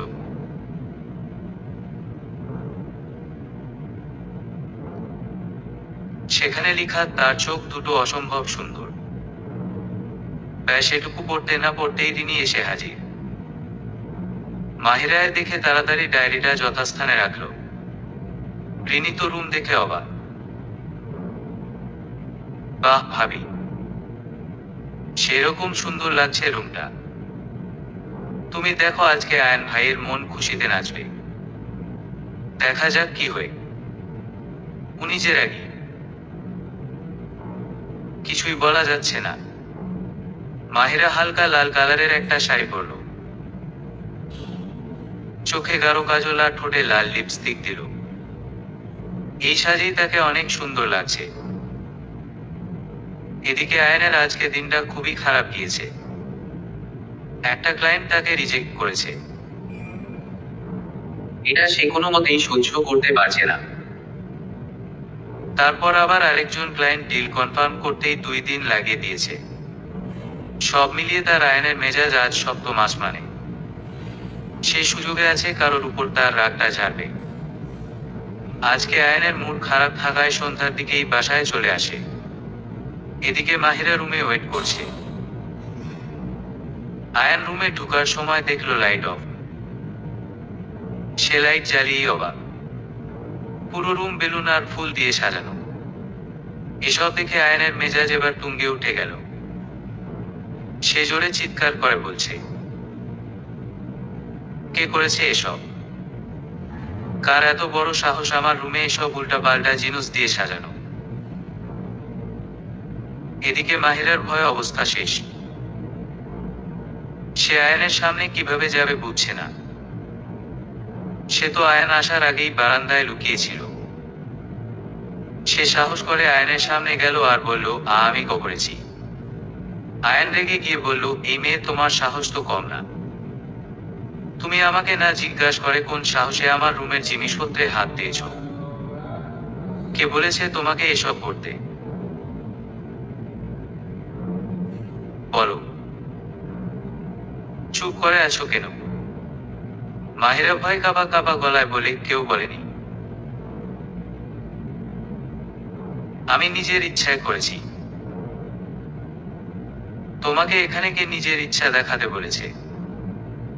কোন অধিকারে এসব করেছো এখানে? জবাব দাও ডেমিট। স্ত্রীর অধিকারে করেছি আমি। বাহ, স্ত্রীর অধিকার? আমি কি তোমাকে সেই অধিকার দিয়েছি? এর মধ্যে আয়নের আম্মু আর রিনি আয়নের চিল্লানির আওয়াজে ছুটে চলে আসে আয়নের রুমে। তারা দেখে আয়ন রীতিমতো মাহিরাকে ধমক দিচ্ছে। আয়নের আম্মু কিছু বলতে যাবে তার আগেই মাহিরা বলে, আম্মু প্লিজ কিছু বলবেন না। এটা আমার প্রাপ্য ছিল। আমি যে কি মনে করে এসব করতে গিয়েছিলাম বুঝছি না। অযথা এসব করে কি লাভ যখন আমার স্বামী আমাকে স্ত্রী হিসেবে মানে না? কি লাভ এসব করে যখন তার মনে অন্য কেউ জায়গা করে নিয়েছে? বলেই মাহিরা নিজের রুমে চলে আসে। কথাগুলো বলার সময় কান্নায় তার গলা আটকে আসছিল, কিন্তু সেখানে সে কান্না করেনি। কারণ সে চায়নি সবাই জানুক সে ফুটবল। এখন সে অঝোর ধারায় কেঁদেই চলছে। আমি কেন এমন করলাম? এটা জানার পরও যে উনি আমাকে নিজের ওয়াইফ হিসেবেই মানে না। অপমানিত হওয়ার জন্য না অনেক হয়েছে। এমন অপমান সহ্য করা যায় না। আমি আর ওনার সামনে যাব না। খুব দ্রুত ওনাকে ডিভোর্স দিয়ে দিব। আমি আব্বুর সাথে কথা বলে এ বিষয়ে খুব দ্রুত ব্যবস্থা নিতে বলবো। সকালে আয়ান অফিসে চলে যাওয়ার পর মাহিরা তার শাশুড়ির রুমে যায়। উনি কাপড় গুছাচ্ছিলেন। মাহিরাকে দেখে এগিয়ে আসলেন উনি। উনাকে কিছু বলার সুযোগ না দিয়ে মাহিরা বলল, আম্মু আমি ডিভোর্স চাই। আমার পক্ষে এসব সহ্য করা সম্ভব না। আয়নের আম্মু তো এই কথা শুনে ভয় পেয়ে গেলেন। কি বলছিস তুই এসব? কালকের ওই ঘটনার জন্য ডিভোর্স দিবি? শুধু কালকের ঘটনা এর জন্য না আম্মু। বিয়ের দিনও উনি আমাকে অনেক অপমান করে, আবার কালকেও। আমাকে কেউ কোনোদিন এত অপমান করেনি যত অপমান উনি এই কয়দিনে করেছেন। আমার আত্মসম্মান বোধ বলে একটা জিনিস আছে আম্মু। আত্মসম্মানে আঘাত লাগলে খুবই খারাপ লাগে। তাই আম্মু এই ডিসিশন নিয়েছি। আয়নের আম্মু কিছুক্ষণ চুপ থেকে বললেন, ঠিক আছে মা, তোর যেটা ভালো মনে হয় সেটা কর। জোর করে তো আর সম্পর্ককে টিকিয়ে রাখা যায় না। যেখানে তোর আত্মসম্মানের ব্যাপার, এটা ঠিক যে এভাবে অপমান করলে গায়ে লাগে। কিন্তু আমি একটা কথা বলবো, তুই রাখবি তো? তুই আর 2-3 সপ্তাহ সময় নে। এই 2-3 সপ্তাহেও যদি কিছু উন্নতি না হয় তোদের সম্পর্কের, আমি নিজেই তোদের ডিভোর্স কেস ফাইল করাবো। কিন্তু ততদিন তোর বাড়ির কাউকে এই ডিভোর্সের কথা জানাবি না। পারবি আমারে কথা রাখতে? মাহিরা কিছুক্ষণ ভেবে জবাব দিল, ঠিক আছে আম্মু, আমি শুধু এই কয়দিনই ওয়েট করব। আচ্ছা মাহিরা, চল রান্নাঘরে যাই, কিছু কাজ আছে, তোর সাহায্য লাগবে। ঠিক আছে আম্মু, চলো। এভাবে দেখতে দেখতে 3-4 দিন কেটে যায়। এ কয়দিনে মাহিরা যথাসম্ভব চেষ্টা করেছে আয়নের সামনে না আসতে, কিন্তু মাঝে মাঝে সামনে পড়েই গিয়েছে। সকালে আয়ান ব্রেকফাস্ট করছে, তখন তার আম্মু এসে বলে, শোন আয়ান, কালকে গ্রামে যেতে হবে। হঠাৎ কেন? নীরার বিয়ে ঠিক হয়ে গিয়েছে। কি এত তাড়াতাড়ি? ছেলে কি করে? ফ্যামিলি কেমন? ছেলে ইঞ্জিনিয়ার। ফ্যামিলি ভালো অনেক। আর বিয়ে কিন্তু 3 দিন পরেই, তাই কালকেই রওনা হব। আর আমি আর তোর আব্বু 1 সপ্তাহের বেশি থাকবো। তুই চলে আসিস। আচ্ছা ঠিক আছে। মাহিরাকে সাথে নিয়ে যাবে? সাথে রিনিও যাবে। কিন্তু আয়ান মাহিরার যাওয়ার ব্যাপারে কিছুই জানে না। মাহিরা প্রথমে যেতে রাজি হয়নি, কিন্তু রিনি আর আয়ানের আম্মু জোর করাই রাজি হয়ে গিয়েছে। পরদিন সকাল, আয়ান গাড়ি ড্রাইভ করবে। সে ভেবেছে শুধু রিনি, আম্মু আর আব্বু যাবে। যাওয়ার সময় আয়ান মাহিরাকে দেখে কিছুটা অবাক হয়, সাথে রাগও হয়। আয়ানের আম্মু মাহিরাকে সামনে বসতে বলে, কিন্তু সে রাজি হয় না। তারপর কিছুটা জোর করায় বসেই পড়ে আয়ানের পাশে। আর পিছনে রিনি, আয়ানের আব্বু আম্মু বসেছে। আয়ানের আব্বু এখন আগের থেকে কিছুটা সুস্থ হয়েছে। উনাকে বাসায় রেখে যেতে আয়ানের আম্মুর মন মানছিল না, তাই উনাকে সাথে করেই বিয়ে বাড়িতে নিয়ে যাচ্ছে। যাওয়ার পথে আয়ান মাহিরার দিকে 2-1 বার তাকালেও মাহিরা আয়ানের দিকে তাকায়নি। তারা গ্রামে পৌঁছানোর সাথে সাথে সবাই এসে ঘিরে ধরে তাদের, কারণ অনেকদিন পর আয়ানা গ্রামে এসেছে। আর গ্রামের মহিলারা ঘিরে ধরে নতুন বউকে। সবার কাছেই মাহিরাকে অনেক পছন্দ হয়েছে। অনেকক্ষণ জার্নি করায় সবাই ক্লান্ত হয়ে গিয়েছে, তাই সবাই রেস্ট নিতে গিয়েছে। বিকালে সবাই বসে নানা ধরনের গল্প করছে। একদিকে মুরব্বীরা গল্প করছে, আরেকদিকে ছোটরা গল্প করছে। সবাই নানা ধরনের গল্পে মশগুল। একজন হঠাৎ আয়ানের আম্মুকে জিজ্ঞাসা করলো, এভাবে হুটহাট বিয়ে কেন? আয়ানের আম্মু কায়দা করে বিষয়টাকে সম্পূর্ণ এড়িয়ে গেল। রাতে খাওয়া দাওয়ার পরে সবাই মিলে ডিসাইড করছে কে কি করবে, কে কি করবে। এসব করতে করতে রাতে 2টা বেজে গেল। বিয়ে বাড়িতে অনেক মানুষ থাকায় সবাইকে গাদাগাদি করে ঘুমাতে হয়েছে। আয়ান ঘুমিয়েছে তার ছেলে কাজিনদের সাথে, আর মাহিরা ঘুমিয়েছে নীরা আর কয়েকটা মেয়ের সাথে। সকাল 7টা বাজতে না বাজতে সে কত হুড়োহুড়ি সবার। বাচ্চাদের চেঁচামেচিতে পুরো বাড়ি জুড়ে গিয়েছে। ছেলেরা রেডি হয়ে সেই গল্প জুড়ে দিয়েছে, আর মেয়েরা রেডি হচ্ছে। নীরাকে মাহিরা আর নীরার কয়েকজন কাজিন মিলে সাজিয়ে দিয়েছে। নীরাকে সাজানো হলে সবাই স্টেজে নিয়ে যেতে চায়, কিন্তু সে জিদ ধরে যে সে মাহিরার সাথেই যাবে, কারণ এরই মধ্যে মাহিরার সাথে তার বেশ ভাব হয়ে গিয়েছে। এদিকে মাহিরা রেডি হয়নি তখনও। নীরার হুড়োহুড়িতে তাড়াতাড়ি রেডি হলো সে। হলুদ আর কমলা কালারের মিশ্রণের একটা শাড়ি পরেছে সে। বাড়িতে অনেক অপরিচিত মেহমান থাকায় সে মাথায় হিজাব পরে নিল। মুখে কোনো সাজ দেয়নি সে। নীরাকে সবাই মিলে স্টেজে আনলো। আয়ান আর বাকি সবাইও আসলো সেখানে। নীরব হঠাৎ আয়ানকে বলে উঠল, আজকে তো ভাবিকে মাশাআল্লাহ অনেক সুন্দর লাগছে, দেখ একবার। নীরবের এমন বলায় আয়ানের খুবই ইচ্ছা হলো মাহিরাকে দেখার। সে মাহিরার দিকে তাকালো। তার চোখ যেন আজ মাহিরার দিকে স্থির। বিয়ের পর আজই প্রথম সে মাহিরাকে এত ভালোভাবে দেখছে। সে একখানে মাহিরার মুখের দিকে তাকিয়ে আছে। সেদিন ড্রয়িং রুমে আবছা আলো থাকায় মাহিরার চেহারা ভালোভাবে বোঝা যাচ্ছিল না। আয়ান মাহিরার মুখমণ্ডলের একটা অংশ খুব গভীরভাবে পর্যবেক্ষণ করছে। আয়ান এক দৃষ্টিতে মাহিরার দিকে তাকিয়ে আছে।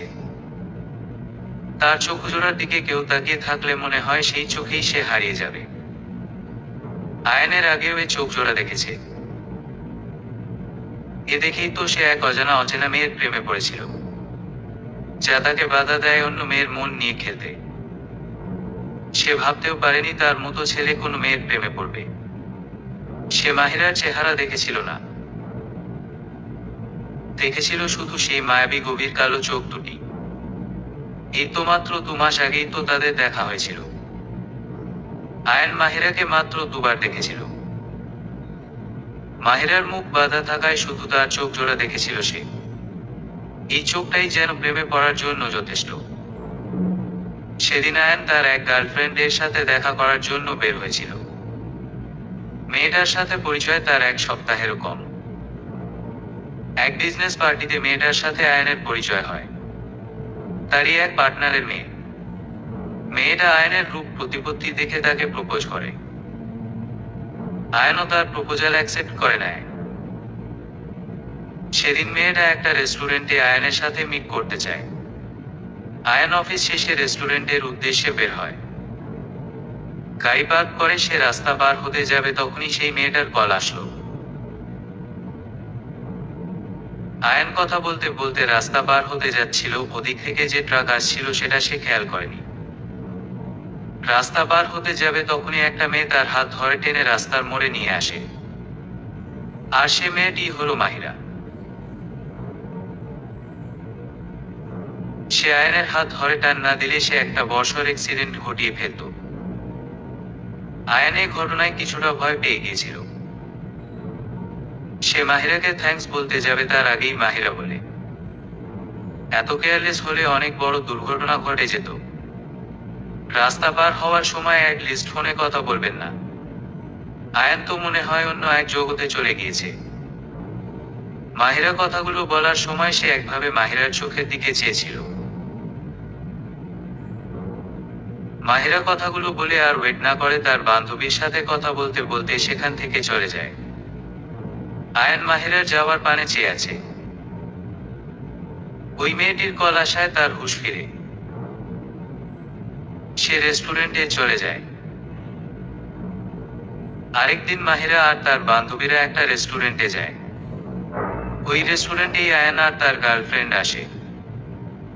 মাহিরা যে জায়গায় বসে আয়ান ঠিক তার বিপরীত দিকে বসে। ওই মেয়েটার সাথে কথা বলতে বলতে আয়ানের হঠাৎ নজর যায় মাহিরার দিকে। সে মাহিরাকে দেখেই চিনে ফেলে। সে মাহিরাকে দেখেই যাচ্ছে। আর এদিকে সে মেয়েটা বক বক করেই যাচ্ছে, কিন্তু আয়ানের কানে কিছুই যাচ্ছে না। মেয়েটা বুঝতে পারলো আয়ান তাকে ইগনোর করছে। এতে তার রাগ হয়ে গেল আর সে ব্রেকআপ বলেই উঠে গেল। সে ভেবেছিল আয়ান তাকে আটকাবে,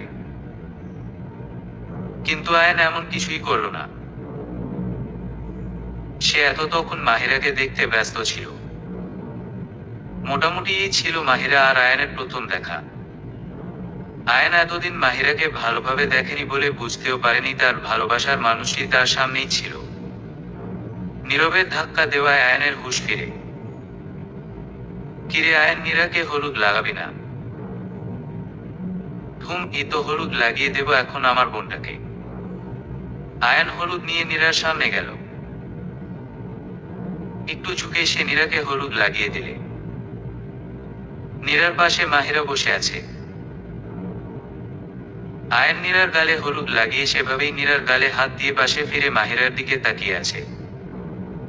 মাহিরার এ মুহূর্তে চরম বিরক্ত লাগছে এই মানুষটার চাহনি। সে রাগী দৃষ্টিতে অন্যদিকে ফিরে তাকালো। আয়ান বুঝতে পারলো মাহিরার এসব ভালো লাগছে না। সে নীরাকে হলুদ লাগিয়ে চলে আসলো সেখান থেকে। মাহিরার ভালো লাগছিল না বিধায় সেও চলে আসলো সেখান থেকে। আয়ান ছাদে একা একা দাঁড়িয়ে আছে। আজকে নিজেকে অনেক একা লাগছে তার। ভালোবাসার মানুষটির এত কাছে থেকেও কত দূরে সে, শুধুমাত্র তার কিছু ভুলের জন্য। কেন সে মাহিরাকে আগে দেখেনি? কেন সে এত খারাপ ব্যবহার করলো তার সাথে? মাহিরা কি তাকে এসবের জন্য কোনোদিনও ক্ষমা করবে? হয়তো না। এদিকে মাহিরা রুমে এসে বসে আছে। তার কিছুই ভালো লাগছে না এখন। উনি আমার দিকে এভাবে কেন তাকালেন? ওই দিনের পর থেকে ওনাকে আমার সহ্য হয় না, একেবারেই সহ্য হয় না। নিজেকে উনি ভাবে কি হুম, ওনার অপমান আমি আজীবন সহ্য করে যাব? মোটেও না। আম্মু কয়দিন অপেক্ষা করতে বলল, তাই করছি। জানি কিছুই ঠিক হবে না, অযথায় অপেক্ষা করতে হবে। নীরার গায়ে হলুদের অনুষ্ঠান শেষ হয়ে গেল। নীরা রুমে এসে বসে রেস্ট নিচ্ছে। মাহিরা আম্মুর কাছে গিয়েছে কিছু কাজে। আয়ান নীরার রুমে নক করল। আসবো? আরে আয়ান ভাই, আসো আসো। এ আবার জিজ্ঞাসা করতে হয় নাকি? আমি আসলে কিছু কথা বলার জন্য এসেছিলাম তোর কাছে। বলো কি কথা?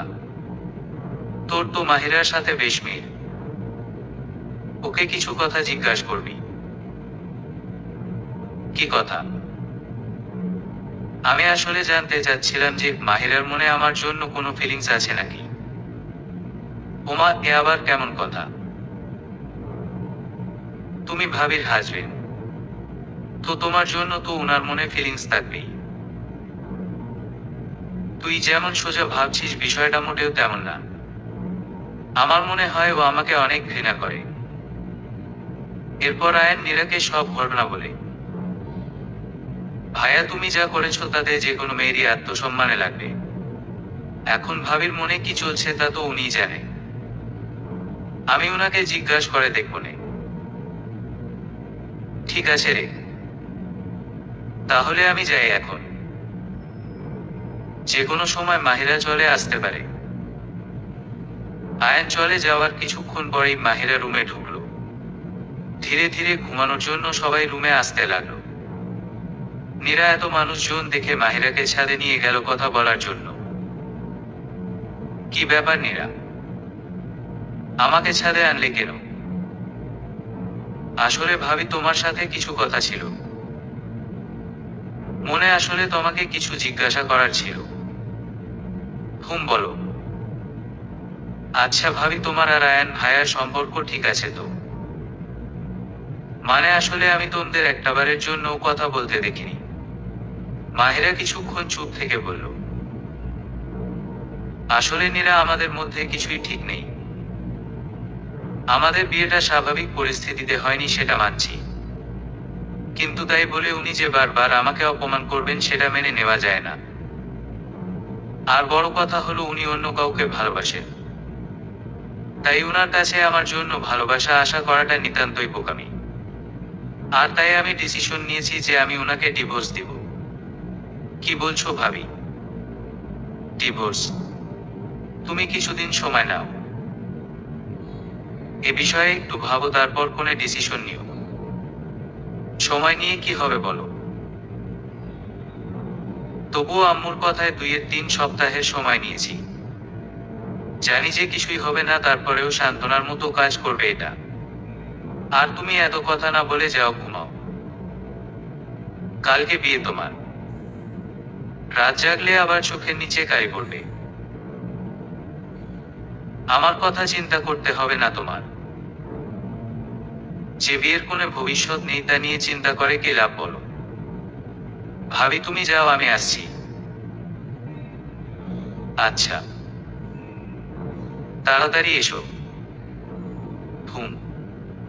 মৌ যাওয়ার পর নীরা আয়ানকে ফোন দিয়ে ছাদে আসতে বলে। আয়ান কিছুটা আশা নিয়ে ছাদে এসেছিল, কিন্তু নীরার কাছে সব শুনে সে হতাশ হয়ে পড়ে। নীরা, তুই রুমে যা, আমাকে কিছুক্ষণ একা থাকতে দে। আচ্ছা ভাইয়া। নিজের খেয়াল রাখিস আর ভেঙে পড়িস না। এরপর নীরা ছাদ থেকে চলে যায়। আয়ান একা একা চাঁদের দিকে তাকিয়ে আছে। দেখ না চাঁদ, আজকে তোর মতো আমিও একা। আমার ভালোবাসার মানুষটি আমাকে ঘৃণা করে। অবশ্য ঘৃণা করাটাও স্বাভাবিক, কারণ আমি ওর সাথে যেমন ব্যবহার করেছি। চিন্তা করলে নিজের উপরই নিজের ঘৃণা হয়। আয়ান কিছুক্ষণ চুপ থেকে একটা শয়তানি হাসি দিল, যে হাসির মানে অনেক কিছু। নীরার বিয়ের সব কার্যক্রম বেশ তাড়াতাড়ি শেষ হয়ে যায়। বলা যায় বেশ তাড়াহুড়ো করেই শেষ করে, কারণ ছেলেপক্ষের বাড়ি অনেক দূরে। দুপুরে রওনা দিলেও পৌঁছাতে রাত হয়ে যাবে। নীরাকে বিদায় দেওয়ার কিছুক্ষণ পরেই মাহিরা আর আয়ান বাসার উদ্দেশ্যে বের হয়ে যায়, কারণ আয়ানের কালকে জরুরি একটা মিটিং আছে। মাহিরা তো প্রথমে যেতেই চাচ্ছিল না, কিন্তু আয়ানের আম্মু জোর করে তাকে আয়ানের সাথে যাওয়ার জন্য। তাই মাহিরার অনিচ্ছা থাকা সত্ত্বেও সে আয়ানের সাথে যাওয়ার জন্য রাজি হয়ে যায়। আর আয়ান তো এতে বেশ খুশি। মনে মনে সে তার আম্মুকে অনেকবার থ্যাঙ্কস বলে। মাহিরা প্ল্যান করেছে যে সে পুরো জার্নি পথ ঘুমিয়ে কাটিয়ে দিবে। যেই ভাবা সেই কাজ। গাড়িতে উঠার কিছুক্ষণের মাথায় সে ঘুমে তলিয়ে যায়। এদিকে আয়ানের তো মাহিরার ঘুম দেখে খুব রাগ লাগছে। ধ্যাতক, ভেবেছিলাম যে গাড়িতে কিছু কথাবার্তা বলবো, কিন্তু ইনি তো গভীর ঘুমে আছে। আচ্ছা, সমস্যা নেই। এই সুযোগে একটু মন ভরে দেখতে তো পারবো আমার বউটাকে। এরপর আয়ান যখনই সুযোগ পাচ্ছে মাহিরার দিকে তাকাচ্ছে। মাহিরার তো কোনো হুঁশ নেই। সে আরামে ঘুমাচ্ছে, আর আয়ান মন ভরে দেখছে। রাত 9টার দিকে তারা বাসায় পৌঁছায়। বাসার কাছাকাছি আসতেই মাহিরার ঘুম ভেঙে গিয়েছিল। বাসায় পৌঁছার সাথে সাথে সে তার রুমে চলে যায়। আয়ানের এটা দেখে বেশ খারাপ লাগে। মাহিরার রাগ ভাঙাতে যে তাকে বেশ কাঠখড় পোড়াতে হবে তা সে বেশ বুঝে গিয়েছে। আয়ান নিজের রুমে গিয়ে ফ্রেশ হয়ে ঘুমিয়ে পড়ে। মাহিরাও ঘুমিয়ে পড়ে, কিন্তু সে ভুলে দরজাতে সিটকানি লাগিয়েছিল না।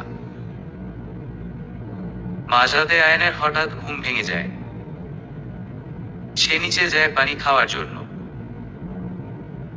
পানি খাওয়া শেষে ফেরার পথে সে দেখে যে মাহিরার রুমের দরজায় সিটকানি দেওয়া নেই। এ দেখে মনে মনে সে বেশ খুশি হয়। সে চুপি চুপি রুমে গিয়ে দেখে যে মাহিরা খুব আরামে ঘুমিয়ে আছে। সে গিয়ে সোফায় বসে আর মাহিরাকে দেখতে থাকে।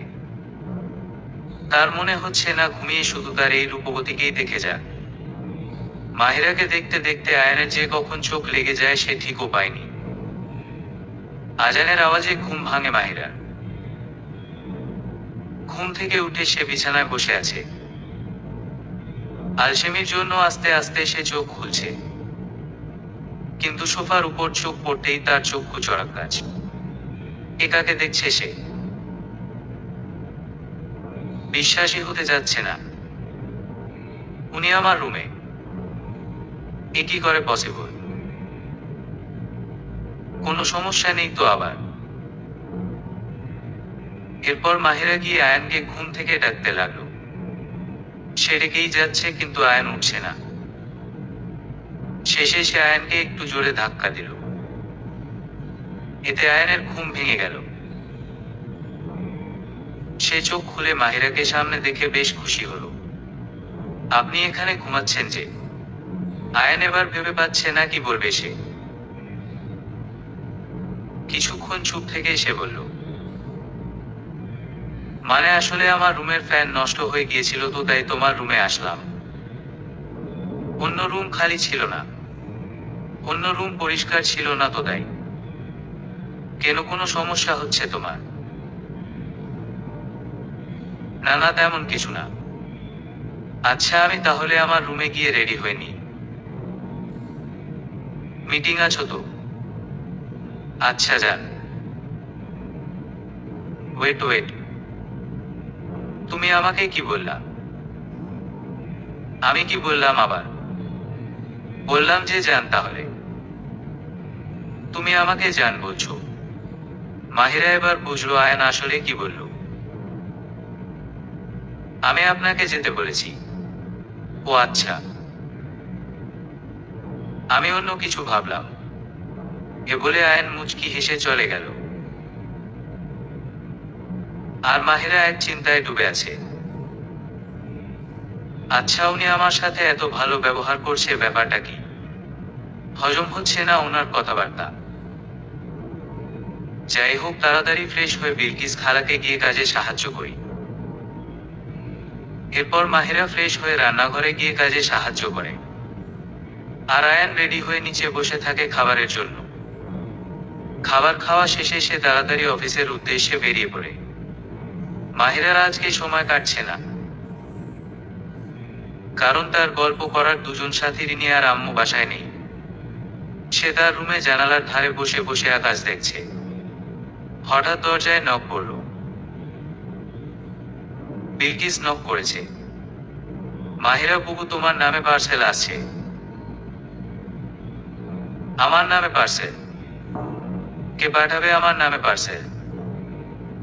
আমি তো জানি না। ওই লোকটা বলছে যে আপনি গেলে তবেই সেই পার্সেল দিবে। আচ্ছা চলো। মাহিরা মেইন দরজার কাছে গিয়ে দেখলো একটা লোক ফুল আর একটা বক্স হাতে দাঁড়িয়ে আছো। সে এসব দেখে বেশ অবাক হয়ে যায়। মাহিরা লোকটার কাছে গিয়ে জিজ্ঞাসা করলো, কিসের পার্সেল এটা? আর কে দিয়েছে? ম্যাম, আপনি নিলেই বুঝবেন। তারপর মাহিরা লোকটার কাছ থেকে সব পার্সেল নিয়ে নিজের রুমে আসে। রুমের দরজা বন্ধ করে দিয়ে সে ফুলের তোড়া রেখে পার্সেলটা খুলল। সে দেখলো পার্সেলে এক বক্স চকলেট দেওয়া। সে শুধু ভাবছে এসবকে দিবে তাকে। মাহিরা দেখলো ওই বক্সেই একটা চিঠি টাইপের কিছু। সে আগ্রহ নিয়ে চিঠিটা খুলল, কিন্তু যা লেখা দেখলো তাতে সে খুব ভয় পেল। মনের মধ্যে অজানা এক আতঙ্ক জন্ম নিল। চিঠিতে লেখা, প্রিয়, তুমি আমার জীবনে যে এভাবে আসবে তা কখনো ভাবিনি। তোমার সেই মায়াবী চোখ জোড়া আমাকে ঘায়েল করে দিয়েছে। চোখের প্রেমেই পড়েছি আমি তোমার। আর দয়া এসব ফেলে দিও না। তোমার কাছে যত্নে রেখে দিও, কারণ সময় হলে এসব কিছুই তোমার কাছে অতি প্রিয় হয়ে উঠবে। তোমার অজানা প্রেমী। মাহিরার তো ভয় অবস্থা শেষ। সে ভেবে পাচ্ছে না তাকে এসবকে দিতে যাবে। সে কি এসব রাখবে নাকি ফেলে দিবে, এই চিন্তা করছে সে। মন বলছে যে রেখে দিয়ে এসব। তাহলে কি রাখবে সে এসব কিছু? কিছুক্ষণ ভেবে সে ফুলের তোড়া নিয়ে ভাসে রাখলো, আর চকলেটের বক্সটা নিয়ে আলমারিতে রাখলো। এভাবে প্রায় দিনের 4 দিন ধরে কিছু না কিছু পার্সেল আসেই মাহিরার কাছে। প্রতিদিনই তার মন চায় যে এসব ফেলে দেই, কিন্তু কেন যেন খুব রাখতে ইচ্ছা করছে এগুলা সব। কিন্তু আবার মনের মধ্যে এক অজানা ভয় কাজ করছে তার। কে দিচ্ছে এসব তাকে? কোনে বিপদ ডেকে আনবে না তো এসব কিছু? এসবের জন্য মাহিরা রাতে শান্তিতে ঘুমাতেও পারে না। মাথার মধ্যে শুধু উল্টা পাল্টা চিন্তা ঘোরাফেরা করে। একদিন বিকালে আয়ানের আম্মু ফোন দেয় মাহিরাকে কিছু জরুরি কাগজপত্রের ডিটেলস জানার জন্য। শোন, তুই আয়ানের রুমে গিয়ে ওর আলমারিতে দেখবি সাদা কালারের একটা ফাইল আছে, সেটা নিয়ে আমাকে ফোন দে। আচ্ছা। এরপর মাহিরা আয়ানের রুমে যায়। তার আলমারি থেকে সাদা কালারের ফাইল বের করে আম্মুর কাছে ফোন দেয়। উনি মাহিরার কাছ থেকে জমির ফাইলের কিছু ডিটেলস নিয়ে ফোনটা রেখে দেয়। মাহিরাও ফাইলটা রেখে চলে আসতে যাবে, কিন্তু তার নজর আয়নের সেই ডায়েরিটার উপর পড়ে। আজও মন চাইছে তার ডায়েরিটা পড়তে, কিন্তু আবার মন বাধাও দিচ্ছে। শেষ পর্যন্ত মনের সাথে যুদ্ধ করে ডায়েরিটা নিয়ে পড়তে বসল। ডায়েরির প্রথমে কতগুলা মেয়ের কথা লেখা, তাদের স্বভাব চরিত্র কেমন তা লেখা। মাহিরা এসব দেখে বেশ অবাক হয়। কয়েক পেজ পড়ে জানতে পারে যে এই মেয়েগুলা আয়ানপর গার্লফ্রেন্ড ছিল। এটা দেখে তার বেশ রাগ হলো। আয়ান যে এমন ক্যারেক্টারের মানুষ তা জানত না, কিন্তু এর পরের লেখাগুলো পড়ে সে যেন আকাশ থেকে পড়ে। কারণ এর পরে আয়ান আর তার প্রথম দেখা হওয়ার কথা লেখা। মাহিরার খেয়ালই নেই যে ওই ছেলেটা আয়ান ছিল, কারণ সে মানুষের চেহারা অনেকদিন না দেখলে কিছুটা ভুলে যায়। আবার সেদিন তো আয়ানের চেহারার দিকেও সে ভালোভাবে তাকায়নি। এরপর যতই সে ডায়েরিটা পড়ছে ততই সে অবাক হচ্ছে, কারণ সে ভেবে পাচ্ছে না আয়ান এমন কিছু করতে পারে। কিন্তু শেষ পর্যন্ত মাহিরা স্বস্তির নিঃশ্বাস ফেলল, কারণ সে অনেক বড় একটা টেনশন থেকে মুক্ত হয়েছে। যাক, আজকের ঘুমটা শান্তিতে ঘুমাবো। পরের দিন সকালে আবার পার্সেল আসে। মাহিরা পার্সেল খুলে দেখে অবাক হয়ে যায়, কারণ আজকে একটা কালো রঙের শাড়ি দিয়েছে, আর মেসেজ হিসেবে দিয়েছে, এই শাড়িটা পরে বিকালে ওয়েট করো, তোমার জন্য গাড়ি পাঠাবো। আর না, আসলে সোজা হিসাব তোমাকে তুলে আনবো, তোমার অজানা প্রেমী। মাহিরা এটা দেখে হালকা হাসে। বিকালে সে শাড়িটা পরে নেয়, সাথে ম্যাচিং করে একটা কালো রঙের হিজাব পরে। কিছুক্ষণ পরেই একটা গাড়ি আসে। সে বেশ নির্দ্বিধায় গাড়িতে উঠে পড়ে, কারণ সে জানে এসবের পিছনে কি। ৪৫ মিনিট পর গাড়িটা একটা নিরিবিলি জায়গায় এসে থামে। সে গাড়ি থেকে নেমে অবাক হয়ে যায় চারপাশ দেখে। জায়গাটা একটা নদীর পাড়ে। অসম্ভব সুন্দর করে জায়গাটা সাজানো হয়েছে, যা দেখলেই চোখ জুড়ে যায়। কিছু দূর আগানোর মাহিরা দেখতে পায় একজন নদীর দিকে মুখ করে দু হাত প্যান্টের পকেটে গুজে দাঁড়িয়ে আছে। মাহিরা আস্তে করে গিয়ে মানুষটাকে পিছনের থেকে জড়িয়ে ধরল। প্রথমে সেই মানুষটা ভয় পেয়ে গিয়েছিল খানিকটা, তারপর সে বুঝতে পেরে মাহিরার দিকে ফিরে। মানুষটা আর কেউ না, বরং আয়ন। আয়নকে দেখে মাহিরা মুচকি হাসে। আয়ন তো বেশ অবাক হয়ে যায়। তুমি কিভাবে জানলে যে আমি এখানে? অন্য কেউ তো হতে পারত, আমি সব জানিনি। আয়ন, আপনি যে আমার সেই আননোন লাভার এটা জানি। আয়ন ভেবেছিল যে মাহিরাকে সে সারপ্রাইজ দিবে, কিন্তু মাহিরার কথায় তো উল্টো সেই সারপ্রাইজ হয়ে গেল। তুমি কিভাবে জানলে সব? আপনার সেই ডায়েরিটা থেকে সব জেনেছি। আয়ন তো এটা শুনে বেশ অবাক হয়ে যায়। তুমি আমার ডায়েরিতে লেখা সব পড়েছ? হুম, একদম ফার্স্ট টু লাস্ট। এটা কিন্তু ঠিক না। অন্যজনের ডায়েরি এভাবে পড়া উচিত না। অবশ্যই উচিত। কেন যেন আপনার ডায়েরিটা পড়ার আমার খুব ইচ্ছা হচ্ছিল, তাই পড়ে ফেললাম। আর না পড়লে আমি এখানে জীবনেও আসতাম না, কারণ অপরিচিত কারোর কথা আমি কেন শুনব। ও তাই বুঝি। এ বলেই আয়ান মাহিরাকে পিছনের থেকে জড়িয়ে ধরল। এতে মাহিরা খানিকটা কেঁপে উঠল, কারণ আজ প্রথম সে এভাবে আয়ানের ছোঁয়া পেয়েছে। আচ্ছা, আপনি তো আমাকে নীরার বিয়ের দিনই সব বলে দিতে পারতেন, বললেন না কেন? সারপ্রাইজ দেওয়ার জন্য। মানতে হবে আপনার সারপ্রাইজ দেওয়ার ধরনটা। ধুম। দেখতে হবে না কার হাজবেন্ড আমি। এরপর দুজনেই হালকা হাসল। কিছুক্ষণ চুপ থেকে মাহিরা আয়ানকে প্রশ্ন করল, আচ্ছা, আপনি আমার আর রাজ ভাইয়ার খোঁজ পেয়েছিলেন কিভাবে? তোমাকে দ্বিতীয় দিন দেখার পর তোমার পিছু নেই, এভাবে তোমার বাড়ির খোঁজ পাই। নেক্সট দিনও আমি সেখানে যাই, কিন্তু তুমি ছিলে না।